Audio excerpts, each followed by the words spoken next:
Sa hello mga kaibigan, welcome sa bahay. Grabe ang takot ko, first time namin dito mga kaibigan sa bahay na naka-stay na malakas yung ulan, malakas yung hangin.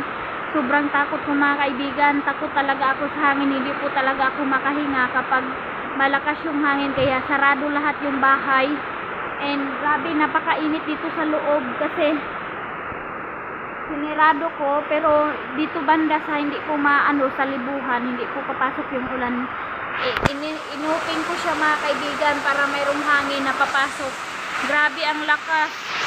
Takot ako mga kaibigan. Sigurong dyan lang doon sa labas. Ay, naku. Yan mga kaibigan, ang lakas. Uy, first time dito sa bahay. Ayan, tapos yung ginawa ko ngayon para hindi ko po marinig or hindi ko masyado yung hangin at saka ulan. Nagtupi na lang ako mga kaibigan ng kailangan kong tupiin kasi ang dami kong kailangan itupi na mga damit na nilabhan ko. Kaya ito na lang yung way ko na para hindi ako matakot. Magtupi na lang tayo. Ayan. Sa wakas, nakuha na yung bahay. Pero hindi pa po talaga na paid. Imbis na gamitin namin yung mga kaibigan, yung binta nun, ayun, nagka-balance, nakuha na yung bahay. So, okay na yung ilaw. Meron na transfer na nila yung ilaw. Ang na naman namin ngayon, problema is yung saksakan. Wala kaming saksakan ba? Kasi hindi pa nalagyan ni Dudong Totot yung mga yung saksak na mga phone or rep. Wala pa po, hindi pa po nilagyan ni Dudong Totot.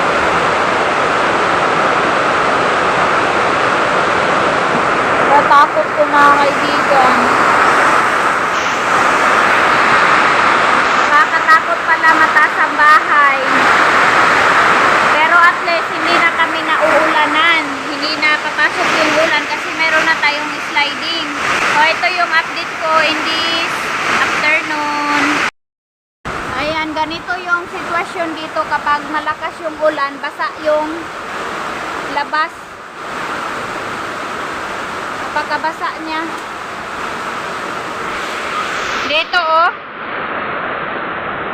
basa kasi yung yung tagas ng tubig kailangan talaga yan mga kaibigan para hindi siya mapalid. Kailangan siya lagyan ng tubo. Ayan siya yung dahilan kung bakit nababasa din saka dito banda. So, lumabas na ako mga kaibigan kasi mahina na yung hangin.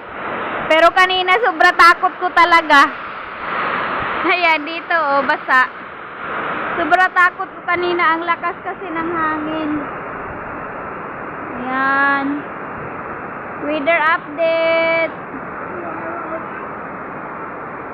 Tagal-tagal din hindi umulan dito. Sayang ng tubig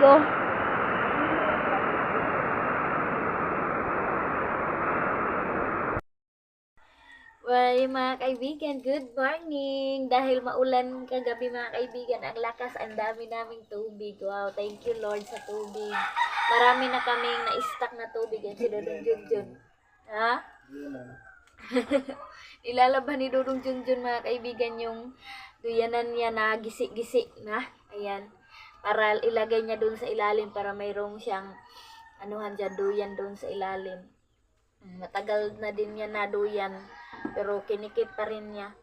Mahilig kasi si Dudong Junjun sa duyan. Kaya ayan, siya ng ulan kagabi. Kaya dami kaming tubig.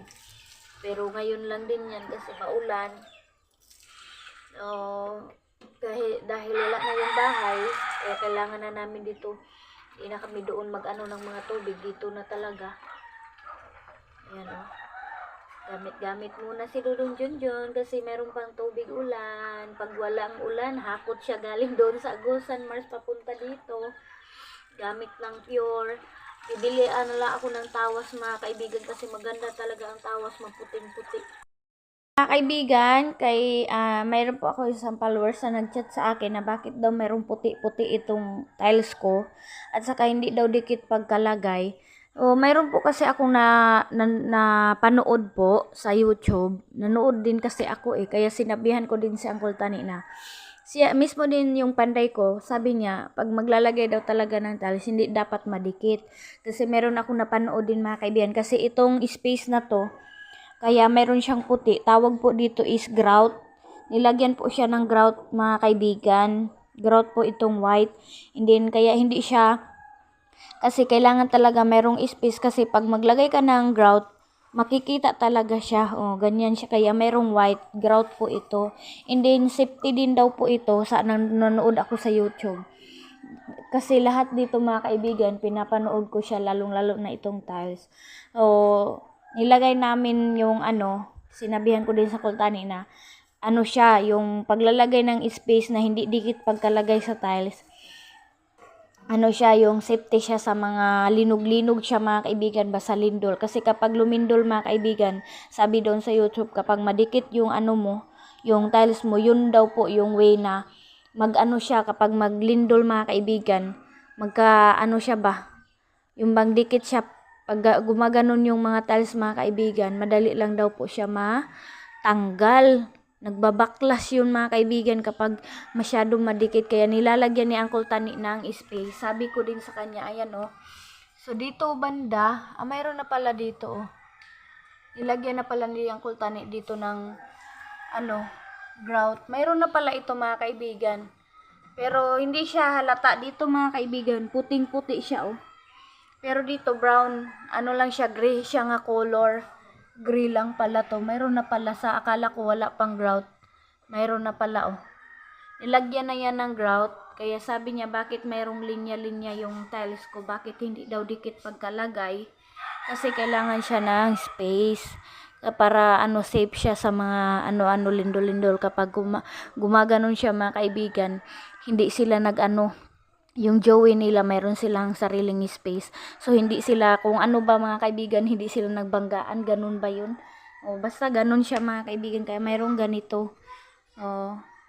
Ayun po, yung ko. Sa pagkakaalam ko mga kaibigan, dahil nanood ako ng YouTube. Mayroong kasi naglagay ng tiles na sabi niya kailangan talaga mayroong space yung paglalagay ng tiles. In this video po, mag-keep po tayo ng nangahugasan ko na plato. Ayan. Kagabi to, nahugasan ko to. Ayan, kailangan ko na siya i-arrange. So, kagabi, ito po yung naghingi po kami doon kay mama, yung padala ni Ate Maninay. Binigyan kami ni mama ng talong, kamatis, at saka egg. 4 na egg, ayan. Merong egg. Para inulam namin kagabi. Alam niyo naman mga kaibigan, ang mahal ng bilihin ngayon. So, ilan lang yung nabili ni mama na ulam, kaya yun lang yung natin nabigay. Pero, mayroon din doon sa mga kaibigan sa rep ni mama. Kung gusto din namin kukuha din kami doon. Pero, lang din namin mga kaibigan na hindi na din kami masyado kukuha doon kasi wala din sila mama. Kapag naubos din yun, wala din sila ulam. Kaya minsan naghihingi lang kami mga kaibigan kung wala talaga kaming ulam. Pero kung meron like gulay or gano'n na lang mga kaibigan, noodles, tinitiis na lang namin na mag-noodles na lang para din mayroon din sa kanila kasi sila din yung kailangan din na mayroong ulam. So kagabi, ayan, naghingi kami ng lumpia, hindi namin naubos. So kakainin na namin in this morning. And si Dudong Junjun ninyo, nagpirito ng talong. Kaya sabi ko sa kanya, tipirin mo na yan kasi wala na tayong ulam kasi sabi ko, yung lumpia lang sana. yung ulamin namin. Sabi niya, magluto daw siya ng talong. Sabi ko, tirahan mo ng 3 para mayroon tayong pang torta. Ayan, kasi mayroong egg. So, tipid-tipid na talaga. No, sobrang talaga dito mga kaibigan. Crisis talaga. Mahirap po talaga dito ngayon. Lalong-lalo na ako mga kaibigan na katapusan lang po kami makaano ng pera. Kaya medyo tipid-tipid talaga. Pero nakakain naman kami mga kaibigan. O, paubos na talaga yung grocery natin. And malayo-layo pa mga kaibigan yung kailangan kong tiis-tiisin. Kasi wala pa tayong sahod.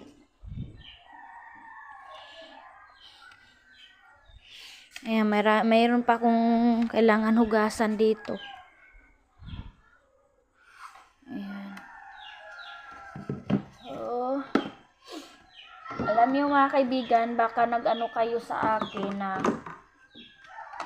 yung bahay ko po, binenta ko yon, malaking tulong yung bahay ko. Lalong-lalo na sa nabili namin na lupa ni Dodong Junjun ninyo.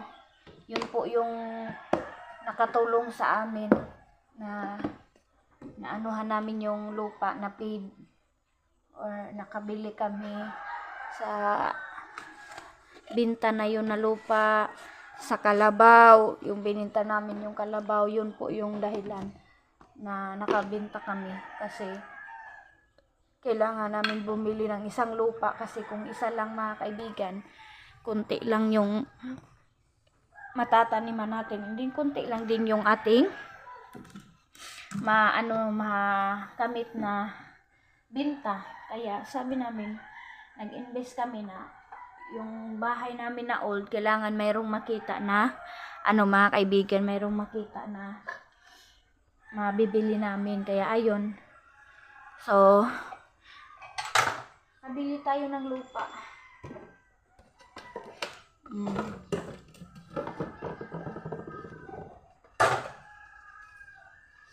Sira na tong kalabasa mga kaibigan, oh. Hindi ko na siya nagulay.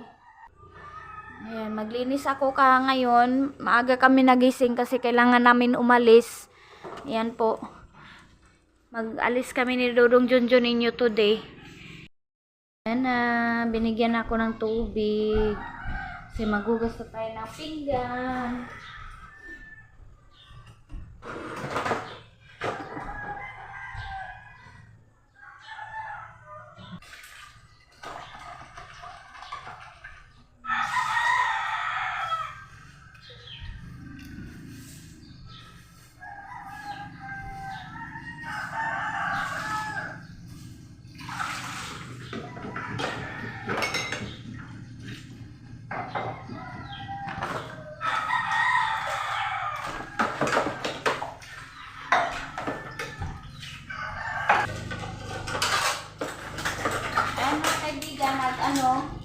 Nag-call kami kay Uncle Tani kagabi. Tumawag sa Uncle Tani na yung panday ko mga kaibigan, gusto daw niya kami papuntahin doon. And then, tamang-tama din mga kaibigan na kailangan talaga namin pumunta kasi yung abono po, hindi po talaga nakarga nila mama. Kasi ipasabay sana namin yung pagpunta nila doon sa bayan ng Lakas, kaso hindi nila nasakay kasi kargado na sila. Kaya yun, kailangan namin puntahan doon. Kunin namin mga kaibigan, and bisita na din kay Aileen. Kasi marami daw assignment si Aileen, nagpatulong siya sa akin. Assignment nila para sa Monday. Kasi Sabado ngayon.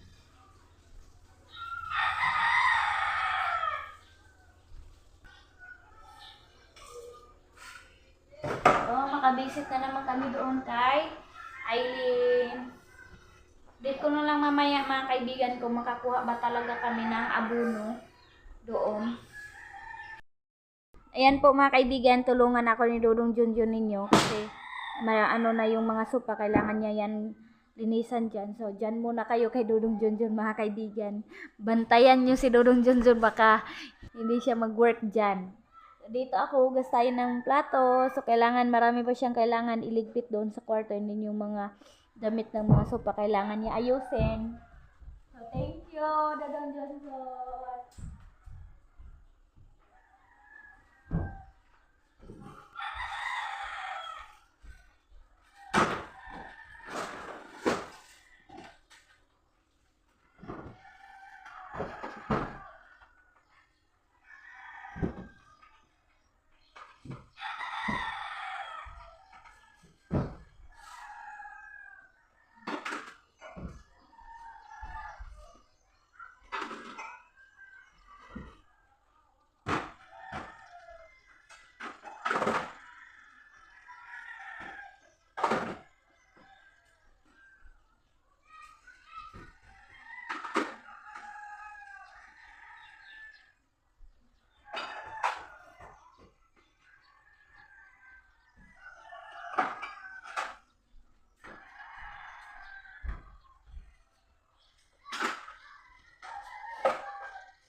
Ayan, dito sa labas, walis-walis na siya dito. Ayan.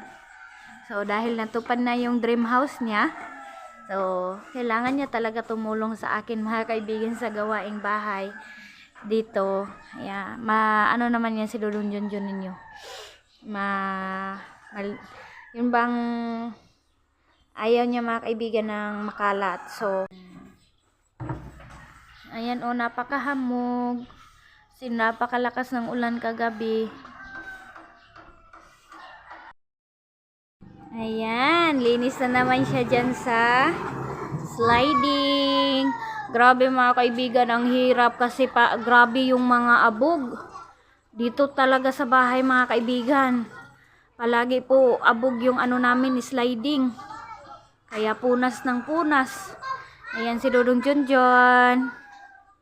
Punas siya, and then dito banda, tapos niya pagpunas dito. Ayan. Kuhaan na po ng alikabok. Ayan, oh. Ayan siya. Linis na dito banda. Ayan na po yung kwintador namin na transfer na. Dito na siya. Ayan na si Dudong Junjun, oh. And then ako doon, naglinis tayo ng rep. Matagal-tagal na din to sa amin, mga kaibigan, na rep. Kaya medyo ano na talaga siya ba. Natakot na ako magamit kasi luma na siya. Yung ano niya, likod niya, mga kaibigan, kaya na kaayo. Kaya pagtiisan muna, mga kaibigan, ito. Tiisan ko muna to. Sana makabili tayo kahit maliit lang. Para meron tayong ano pang tayong stock. Meron tayong mapaglagyan na ref. So, nilinisan ko na to kasi ilang weeks din to na iwan namin doon sa baba kaya maabog na. Abukay siya. Malinis na dito sa loob. Ayan. Dito sa baba. Ayan na siya, oh. Oh. Mayroon na siyang taya, mga kaibigan, oh. Ano na siya. Malapit na talaga siya mag-surrender. Kabisihan namin. Bago kami alis, mga kaibigan, kasi maaga pa naman. Kasi maaga kami nagising, kaya linis muna kami bago kami umalis. Bago kami aalis sa bahay, linis muna. Tulong-tulong na naman kami ni Dudong Junjun yung linis na kailangan linisin.